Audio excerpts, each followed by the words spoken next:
Alright guys, in this episode we're going to be doing something very different and painting up some bugs. So I know this makes me a massive hypocrite after what I said in my April Fool's video. So the first thing we do with our Space Marines is we open up the box, volley it into the garden. 40k, April Fool's way! But I hope you can forgive me because I got caught up in the whole Leviathan hype and I really just wanted to paint some bugs again. However, I promised myself I wouldn't be buying a new Leviathan starter set after Games Workshop burned me with the previous one. I was really excited to get back into 9th edition 40k and then I opened my set and it was in French. Games Workshop couldn't replace it. So here's my Indominus set, sat in the loft. And it's in French. Thank you, Games Workshop. We've all heard of the famous French city of Glasgow. Check this out, fucking... liver de base. I don't like liver. What am I going to do with this? The fucking rules are all in fucking French. Oh, fuck's sake.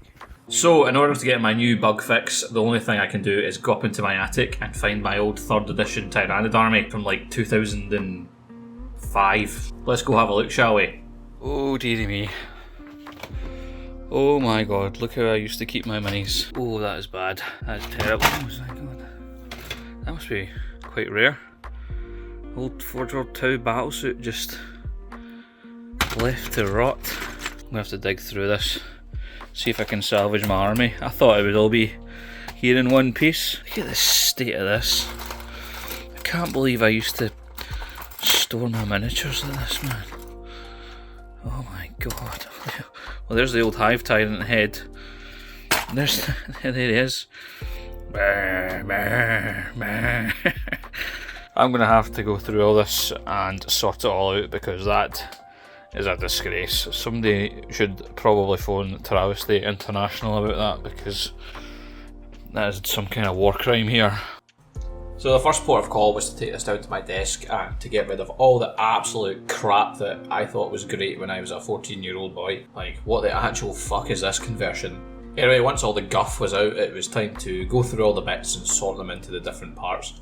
There was quite a lot of stuff. I do remember having up to 2,000 points of Tyrannids back in the day, so fixing them into all the different squads and stuff was a bit of a chore. So this colour scheme really doesn't appeal to me anymore. When I was a wee boy, I didn't have any idea about colour theory or painting that much. Just kind of picked random colours and slapped them on. It was usually purple and cyan, but for some reason my Nids escaped that colour scheme. I am quite proud of the fact that even back in the day, John painted everything. I do remember my old Games Workshop being really bad for people just playing with plastic or base-coated armies. I think this is what caused my allergy to playing with unpainted minis, as back in the day in the Games Workshop was absolutely terrible for it. It's very rare that I got to play against another fully painted army. So just before we move on to the next section, I just want to say a big thank you to Magic Spoon for sponsoring this video. Are you jonesing for your next hit of crack? And a nice little relaxing smoke of crack. Are you tired of your lighter never working when you're needing it? Is using your gas hob to heat your crack rock interrupting your cooking schedule? Then look no further than Magic Spoon. Our sleek and slender design will make it so much simpler to heat your crack rocks. The extended spoon bowl will allow even the chunkiest of rocks. The dual handle allows for a simple one-handed action. I want some drugs. So head to www.magicspoon.crack to purchase yours for the low price of $69.69. Nice. Don't forget you can also upgrade with our knife add-on so you can defend your crack stash from intruders. Tell you what, that crack is really Moorish.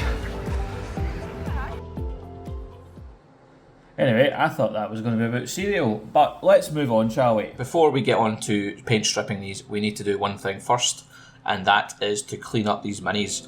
All the metal minis were top heavy and used to fall over and break all the time, so the amount of super glue packed in there is absolutely incredible. I cannot believe how much there is.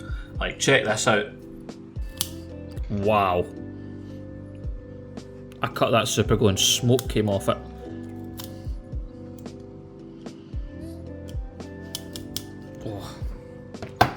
Crustier than a teenager's sock.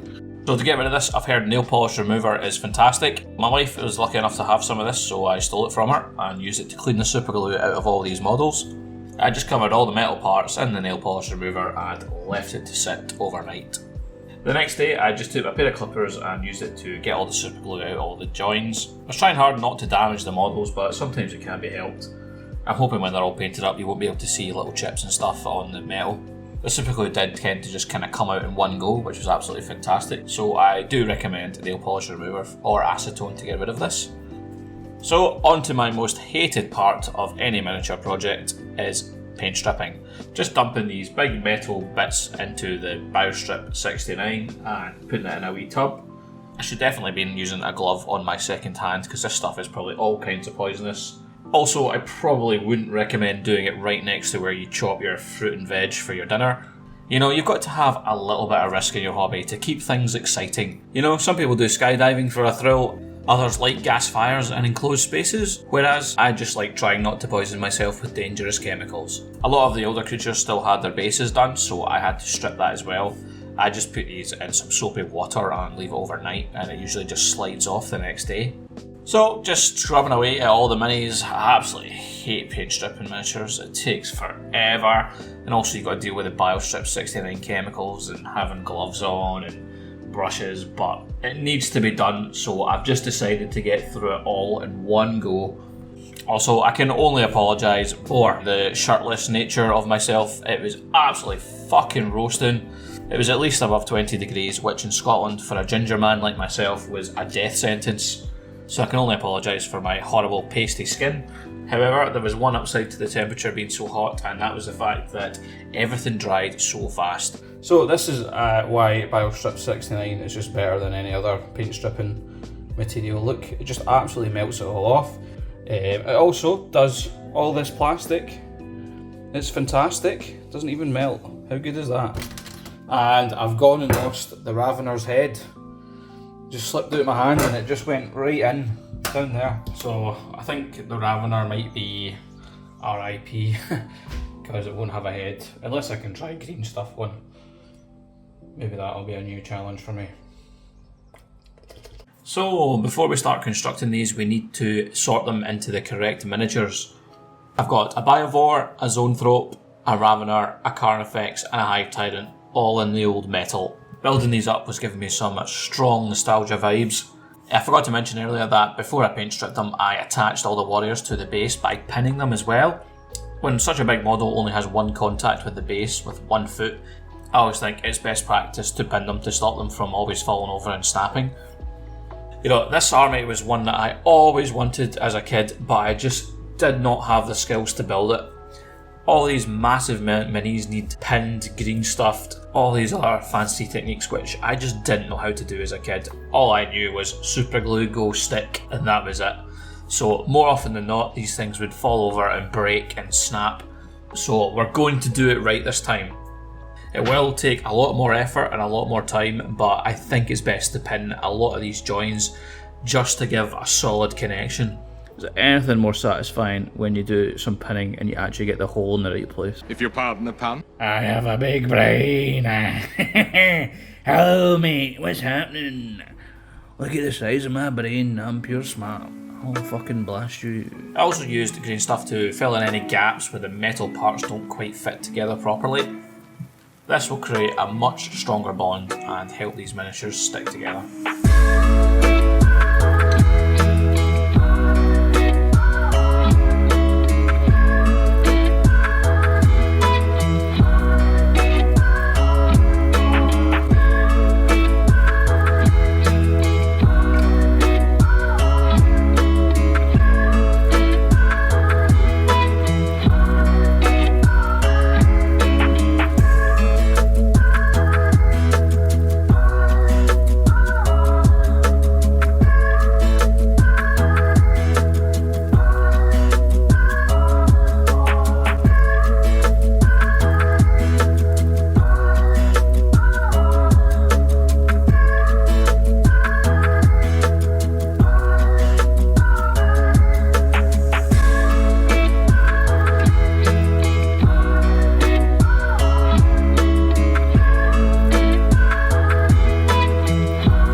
So things are all kind of coming together here, and I'm really starting to love it. It really does look like the creature from Alien, and it looks so much better on the 60mm base. I can't believe a Hive Tyrant used to stand on a 40mm cav base. It's like, what the hell were Games Workshop thinking? I don't think he ever survived a single game without falling over and breaking. Same with my Carnifex, it's so top heavy that it just never worked. But look, I fully built old metal Carnifex. I finally got the skill that 15-year-old me just did not possess. I hate to admit it, but I'm very excited. I'm getting very excited here. It's kind of brought back all the old memories of how much I used to love 40k, and I still love the lore and the miniatures. Just the rules are just you go, I go. It's not for me. It's I can't believe a game on its 10th edition is still using you go, I go. That shit died out in the 1980s everywhere else, but Games Workshop keep kicking the dead horse and somehow convincing people that it's an amazing modern set of rules. But anyway, so I finished off the Hive Tyrant. You know, when I was younger, I always wanted the double set of Scything Talons, but unfortunately some of them are a bit broke and busted and they're not fitting properly anymore, so I'm going to have to leave that behind. I did think about going the Venom Cannon, and I know that is still legal in today's army lists, so it's probably the better choice, but I'm going to be an idiot and give it a set of Rending Claws instead, so it's more like the creature from Alien. It was then on to the small little Gribblies, and a good few of these were broken, and also the base sizes have increased from 25 to the 28.5mm. I do think this is a good idea because the Hormagaunts would never stand up straight on the 25mm bases. Another stupid decision from Games Workshop. So I decided to buy a pack of 28mm bases from eBay and also some of the 28mm extenders. The ones that already had the 25mm bases that hadn't broke, I was just going to extend the base a little bit. That would take much less time than pinning every single one of these to the base. It was already going to take absolutely ages to finish this, as I had to drill into the feet of all the ones that had been broken, put in the rod and then drill it into the base. Just kind of did them in a production line, drilled into the foot, super glued in some rod, drilled into the base, suck it into the base. Simple as that. Woo! That's my horde all done. Can you stop licking my feet, please? I'm trying to do a video here. Come on. Ooh. Oh, Jesus Christ. Stop licking my toes, you absolute creep. This is what happens when I side film. So that's my horde finally done. The army that I always wanted as a wee kid. I like some of the new leaping poses. They were a bit of a pain to do. Quickly moving on. Only thing I need to do now before I base coat them is I need to kind of green stuff a new head for my Ravener. Sure, I'm going to be able to do that, but it's better than no head. Better than no head at all. So let's get cracking, shall we? So my green stuffing effort was so tragic that I didn't bother to film it. You can see my Ravener now looks like Kermit the Frog. You know, if you have to get killed by a Ravener, I'd hope it would be him with his big stupid face. Then it was on to painting, and I had to pick a colour scheme. And for that, we need to dive down the depths of this archive until we find what we're looking for. Nope, that's not deep enough. Let's keep going. Ah, here we go. Just what we're after. So, the 3rd edition Tyranid Codex. This was an absolute blast from the past. Oh, the nostalgia vibes are really strong now. Just flipping through the pages to try and get to the place where all the colour schemes are. And there's none of these that really catch my eye. 3rd edition painting was very different, and these goblin green bases, I don't know if I think they kind of detract from the schemes a bit. It's definitely of its time. There is a scheme that I do really like in this book. It's on all the different pages, but then when you go to the colour scheme section, it strangely doesn't show it, and or the colours used and what Hive Fleet it's part of. As I'm a bit of a fluff guy, I'm not going to go with this as I don't really know which Hive Fleet it's from. So I had two schools of thought on my Nid army. I either wanted to do bright, mental 3rd edition colours, or really dark and blacks like the Alien film. So here are the two test models I did. I decided to go with a white and a red. I'm really loving painting white these days after figuring out how to do it really easily. If you want to know how I do this, I will link the video at the end. So out of these two schemes, I definitely prefer the 3rd edition bright mental colours. There's just something I don't like about the alien one. I don't know if it's the Ardcoat armour, there's just something there that I'm not enjoying, despite how easy and fast it was to paint this scheme. So after a few attempts, I've finally got a much quicker way of doing this scheme. All we do is use Apothecary White and Contrast Medium, watered down, to apply it across all the skin. We then use Blood Angels Red on all the carapace. We then just wash the Blood Angels Red with a Carenburg Crimson. Unfortunately, I've just replaced my old one with this new one, and it's drying pretty shiny and glossy, even though I've done everything that you're supposed to do to stop that.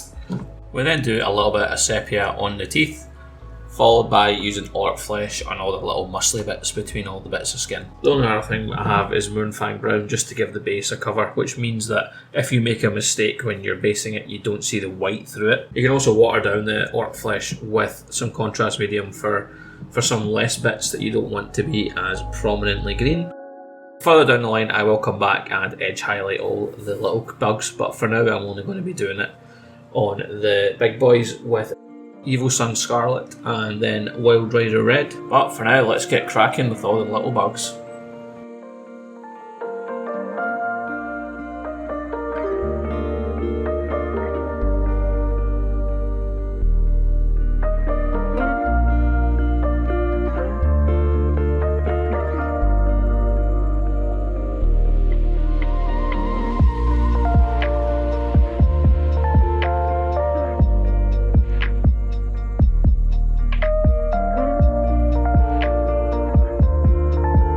We're getting there.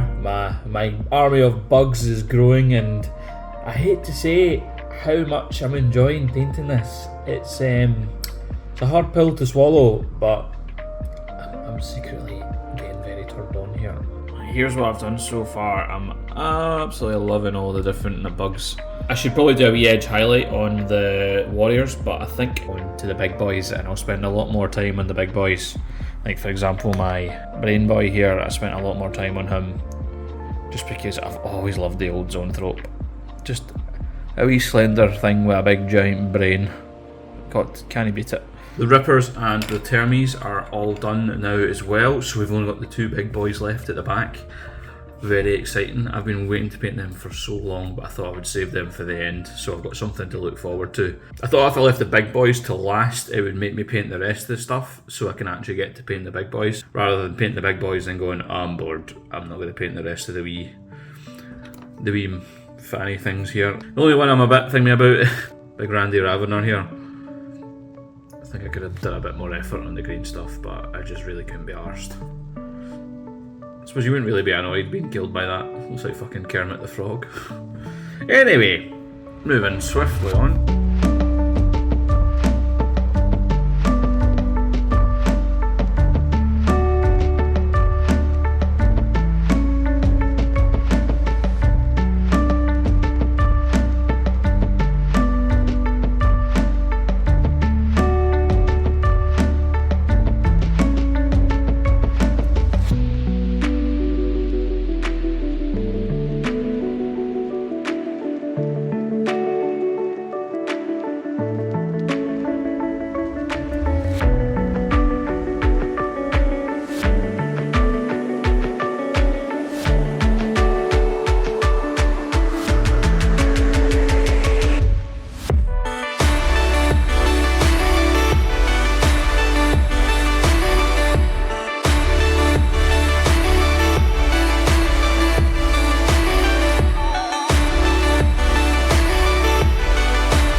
So guys, that is everything now fully painted and ready to go. I do think I have some Tyranids missing because a Biovore used to come with 3 spore mines and I've only got 2. So that makes me think there might be some hiding somewhere. I have to say, although this isn't Lord of the Rings, it is bringing me a huge amount of joy. This is an army that I always wanted as a kid, but I just did not have the skills or the expertise to pull it off. Even now, there's a lot that I could improve on. I will go back and edge highlight all the little ones eventually, but it won't be for a while because that would take forever. I always find painting up the rank and file troops really nice as a bit of a waste because they're just going to die in droves. And yes, I still love 40k lore and the models are amazing, but will I be playing 40k rules? Probably not. If I ever even get around to playing with these models, I'll probably be using Chain of Command. There are some other projects that I could do if you're interested. I've got my very expensive Forge World Deathcore that I kept in a bag. I've got 3rd edition Eldar that I kept in an ice cream tub. Same with my Kroot.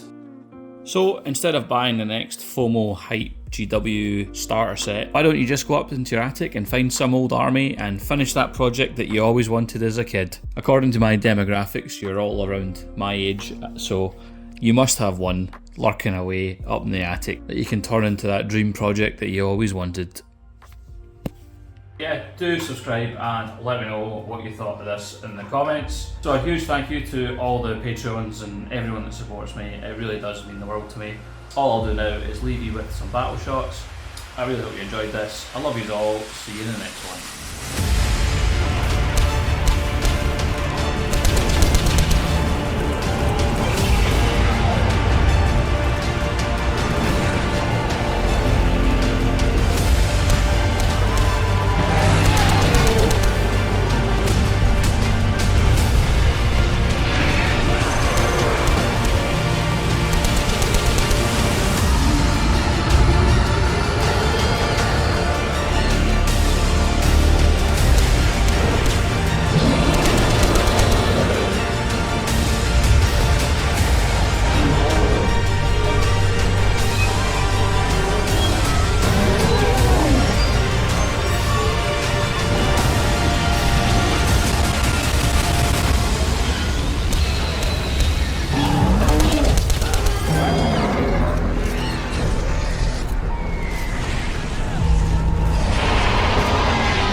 Thanks for watching everyone. Don't forget to like and subscribe and remember to give my bell a good old ring.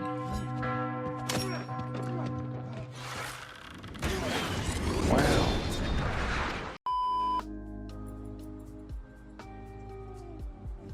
Oh god, not you again. I thought I killed you last time. Well, good thing I had my space plonk then. So, your J-Max armies are Middle Earth, but you're now doing 40k? What's that about? Well, yeah, but I think you're just a massive sellout, mate. well, at least it's not Space Marines, it's bugs. I really wanted to paint some bugs, man. You're just an absolute disgrace to the community, man. You should just fucking hang your hat and get the fuck out of here. Well, if you shut up for a second and let me speak, I'll explain it. Oh, this'll be good. So, Lord of the Rings is the history of our planet. We all know that. And 40k is obviously what's going to happen to our planet in the future. So, Mate, you're just clutching at straws here. if you think about it, you know, just think about it. Just think about it. Well, there's one slight flaw with your argument, mate. The Tyranids never got to Earth, so how can the Tyranids be an army of Middle Earth? You are just an absolute fucking prick. I'm sick to death of your shitey videos. And when was the last time you had a video out? It's like 2 weeks ago. What the hell have you been doing? Right, that's You should just pack this in and just stick to playing with yourself. Whoa, you didn't think I'd fall? Oh, look, Dementors!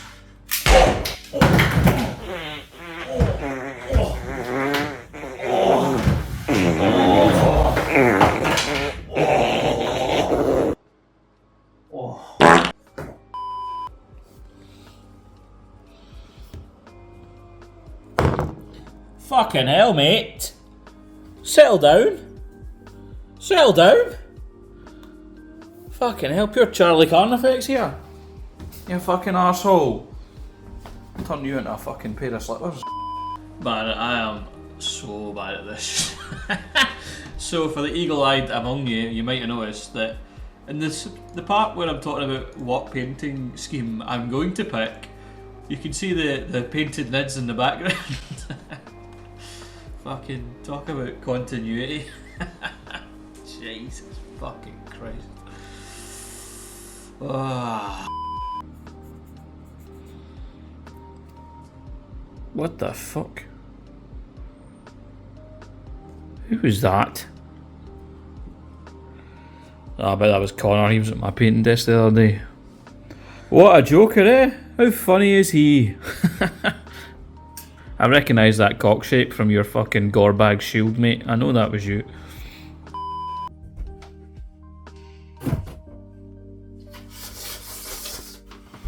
What the fuck am I doing with my life, by the way? Jesus fucking Christ. Oh, 3D printer. Did I leave that turned on? Shit. Fuck. For all I know, this could be crack. Because I have no idea what that says. Smells nice.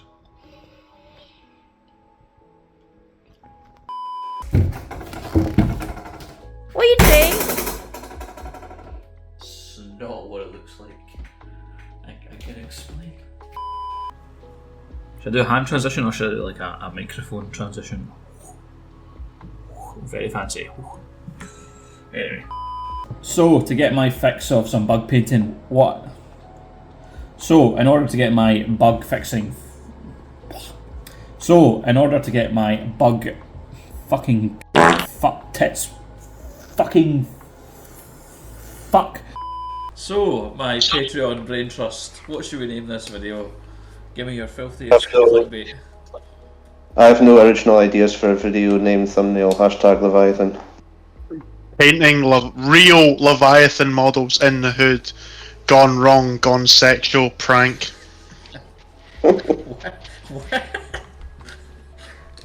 Biostrip 69 ultimate stripper technique. For Nids. Hashtag Leviathan. You won't believe how much Biostrip 69 I used on my Leviathan models. What about the video Games Workshop doesn't want me to make? Because it's about me telling people why. Ultimate Tyrannid green stuff conversion. Kermit edition. Can I drink a whole tub of Biostrip 69 and not poo my pants?